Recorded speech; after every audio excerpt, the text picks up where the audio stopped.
infrastruktur ini menjadi program utama prioritas kita sesuai dengan janji kampanye dulu. Jalannya halus, banyune lancar terus. Ini tagline kita. Karena bagi masyarakat Blora, kebutuhan utama itu yang menjadi mimpi masyarakat itu adalah jalan halus. Jadi ketika dulu kami mau nyalon bupati itu kita survei apa sih harapan masyarakat Blora ketika itu, ya mereka harapan utamanya tidak muluk-muluk, tapi ini penting adalah jalannya bisa baik, karena bagi mereka ketika jalan ini baik akan mampu untuk menggerakkan semua sektor, seperti halnya sektor ekonomi. Tentunya kalau jalannya baik, transportasi bisa lancar, terus kemudian juga pendidikan kesehatan terdukung juga, karena kalau jalannya baik, orang mau ke sekolah, mau ke pasar, mau ke berobat dan sebagainya ini menjadi lancar. Dan ini memang hal yang memang mendasar. Masyarakat itu kalau istilahnya tidak bisa makan itu bisa masih minta saudaranya, tetangganya, tapi kalau jalannya jelek ya mintanya kepada siapa lagi kalau tidak sama pemerintah. Jadi ini hal yang fundamental, dan alhamdulillah dari sisi pembangunan infrastruktur jalan ini kita sudah sampai tahun ketiga nanti ini kita sudah hampir 900 miliar. Nah, ini kita yang sudah kita lakukan untuk pembangunan jalan ini. Selanjutnya Gus ya, jalan rusak di Blora pernah viral karena dilewati Jokowi dan Patwal. Bagaimana perasaan Gus kala itu?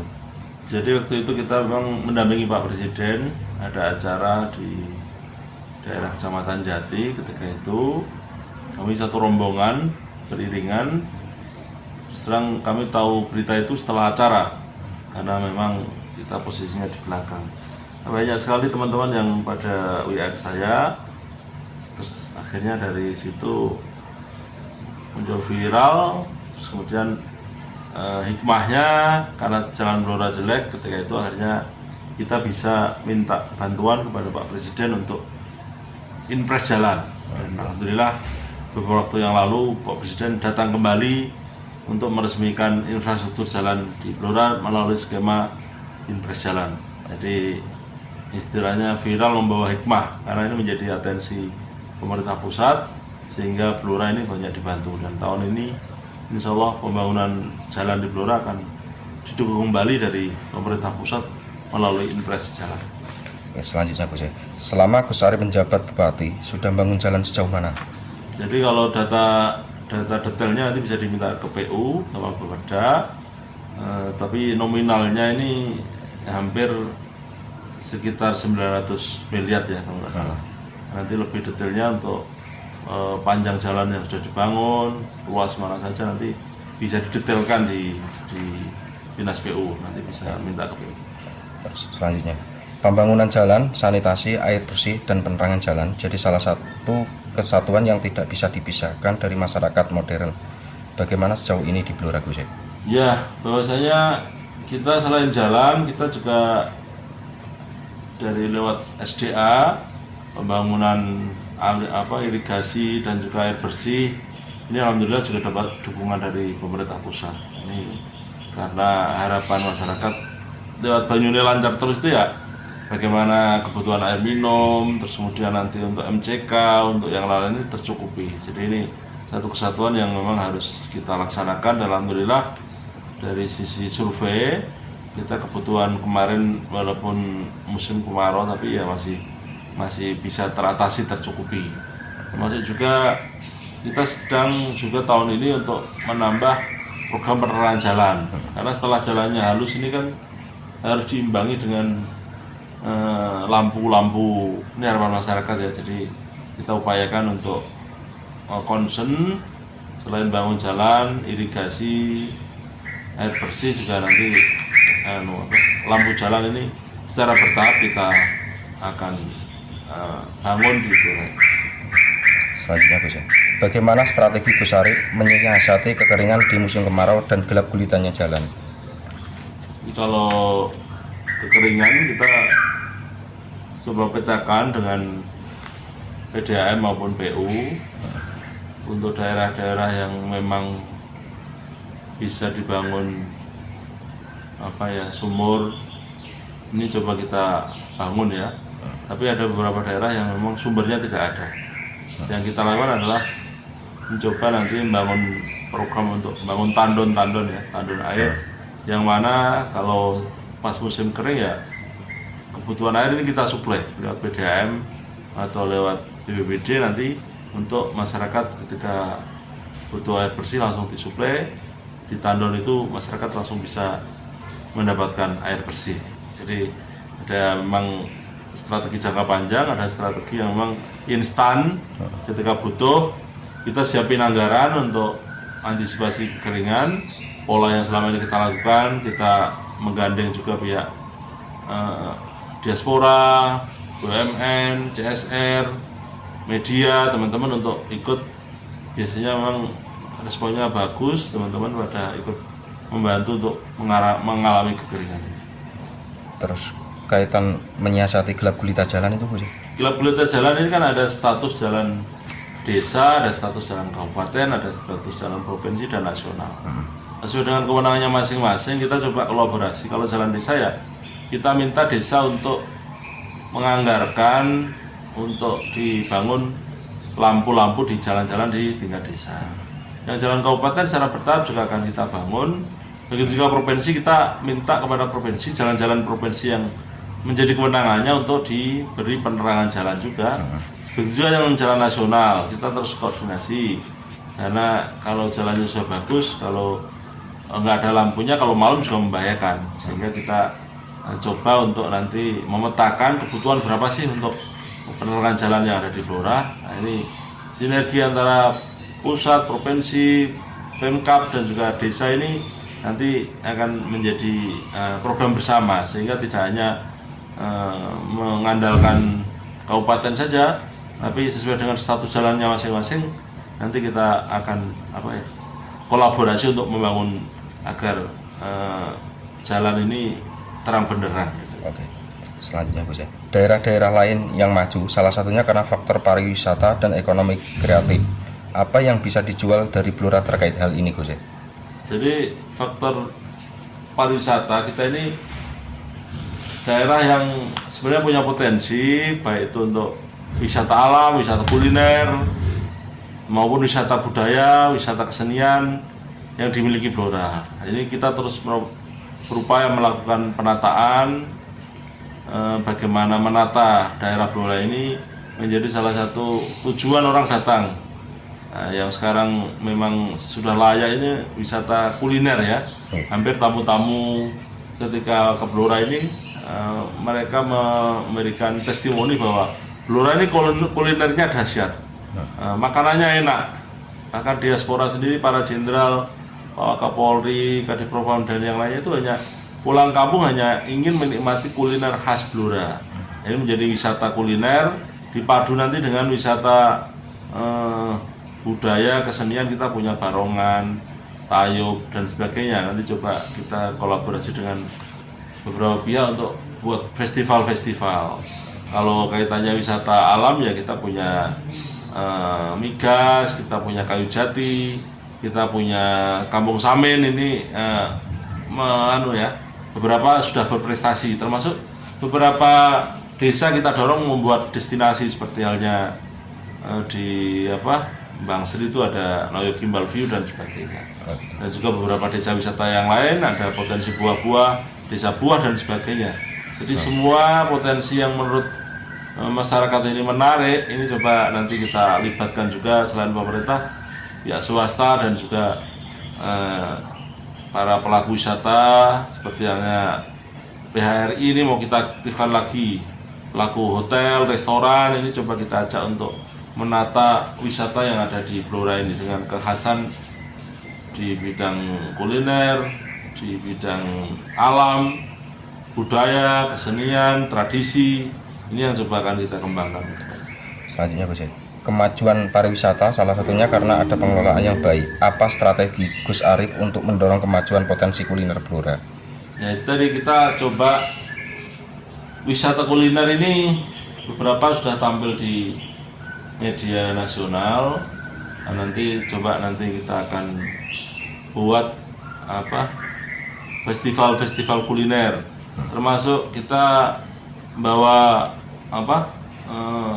untuk kuliner kita ini bisa mendunia ya, termasuk beberapa kita kirim ada dengan Keraton Solo dan sebagainya untuk wisata kita kenalkan, dan ya rata-rata mereka terkesan dengan ini, termasuk mungkin nanti diplomasi kuliner kita lanjutkan lagi ya. Kita sudah ada program dengan beberapa media nasional untuk meng-up ini. Nah, termasuk ada beberapa yang ingin membuat buku soal kuliner Blora ya. Makanan-makanan terenak yang ada di Blora ini nanti bisa kita kita up untuk bisa dikenal di nasional maupun internasional. Oke. Selanjutnya Gus, Blora merupakan tempat lahir penulis besar yaitu Pak Pram. Bukankah ini potensi yang besar untuk memajukan wisata literasi Gus? Ya, termasuk kekayaan kita soal Pram ini, saya kira orang kenal Pramudia. Nah, ini tentunya kita ingin membangun wisata sastra ya, termasuk literasi. Nah, ini memang butuh sinergi antara keluarga Pram dengan Pemda.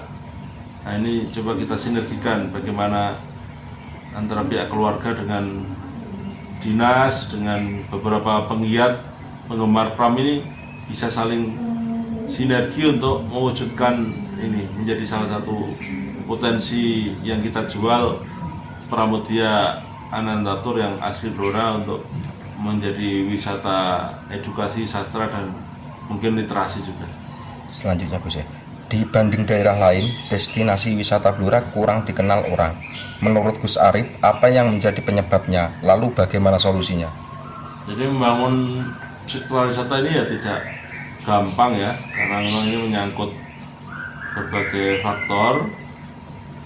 Kita terus terang dari sisi jarak, kita ini tidak zona yang memang ring 1 wisata destinasi prioritas nasional.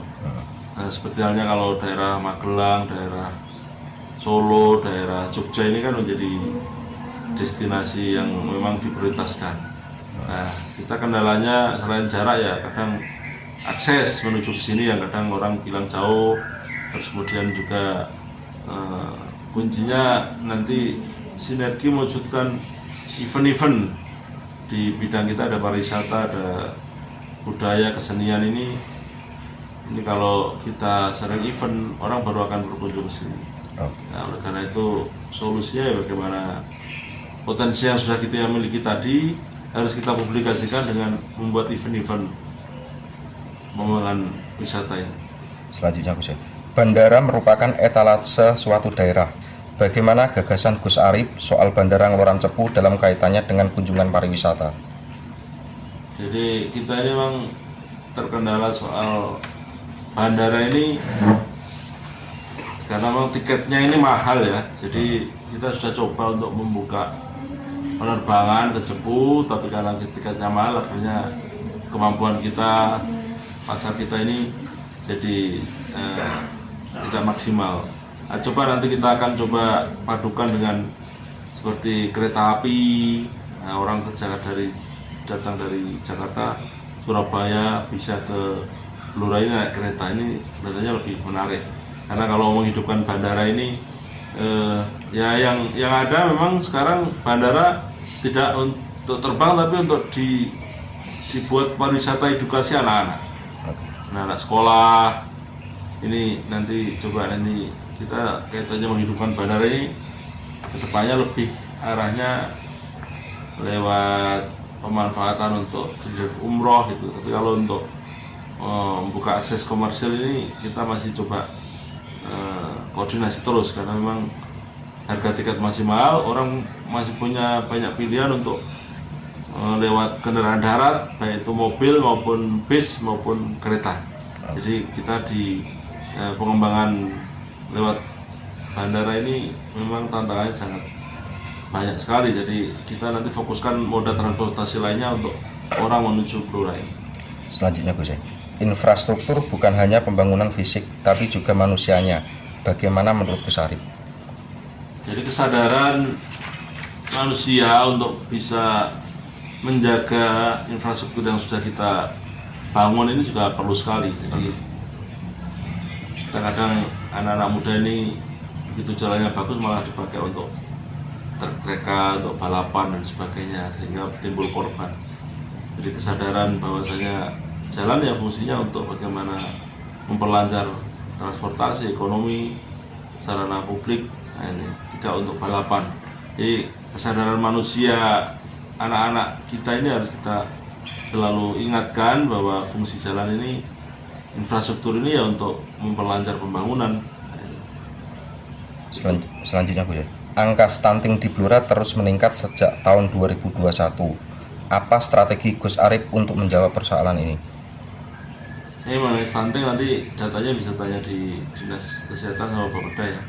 Di grafiknya sebenarnya kita penanganan stunting ini memang naik turun, tapi upaya-upaya yang sudah kita lakukan, inovasi-inovasi ini ada sudah beberapa kita berhasil sebenarnya. Tapi memang kadang kondisi fluktuatif ini memang terjadi. Jadi nanti lebih detailnya bisa ke Dinas Kesehatan sama ke Bapeda ini untuk nambah. Oke Gus.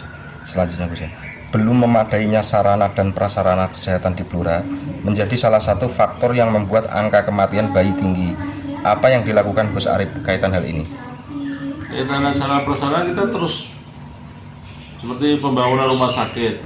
Ini kan kita tahun ini insya Allah sudah membuka di Kunduran Rumah Sakit Bayangkara, Radu Batung Rumah Sakit Umum Daerah.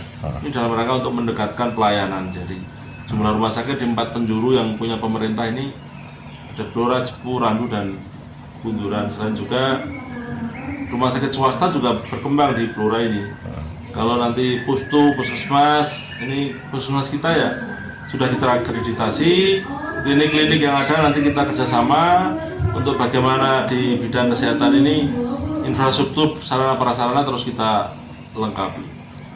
Terus bagaimana dengan tenaga medisnya Gus? Tenaga medis kita juga terus menambah, termasuk bagaimana rekrutmen P3K yang di bidang kesehatan, dokter-dokter kita sekolahkan, perawat, bidan dan sebagainya, terus kita kolaborasi. Intinya pemenuhan tenaga medis ini terus kita lakukan, di samping membangun fisik infrastrukturnya, kita juga melengkapi peralatan-peralatannya. Kita juga tenaga medisnya, termasuk bagaimana menarik dokter-dokter spesialis, dokter-dokter yang memang dibutuhkan untuk bisa membantu kita di bidang kesehatan di Blora. Selanjutnya Gus ya, petani adalah jantung kehidupan. Bagaimana menurut Gus Arif, apakah Blora mampu swasembada pangan Gus? Jadi kalau Blora ini termasuk daerah yang dari sisi menghasilkan sektor pangan ya. Jadi kalau kita bicara khususnya produk utama kita, padi jagung, padi yang ada di Blora ini tahun 2022 kemarin laporannya itu sudah nanam di 107.301 hektar dengan jumlah produksi hampir 669.441 ton. Jagung kita ini di 73.581 hektar dengan kapasitas produksi 429.407 ton. Nah ini, dan ini kita termasuk juga 10 besar lah di Jawa Tengah ini. Nah, ke depan kita terus berupaya bagaimana petani kita ini kita majukan terus dengan inovasi-inovasi yang ada. Lahannya mungkin juga selama ini pertaniannya masih konvensional, ke depan juga teknologi termasuk inovasi agar pertanian berbasis organik, pertanian sehat ini bisa kita dampingi. Jadi ini yang menjadi concern kita, bahwasanya sektor pertanian ini menjadi hal pokok karena mayoritas masyarakat Blora ini adalah tani. Nah, oleh karena itu kita upayakan agar kita akan terus bisa mendukung sektor pertanian. Terima kasih, Gus.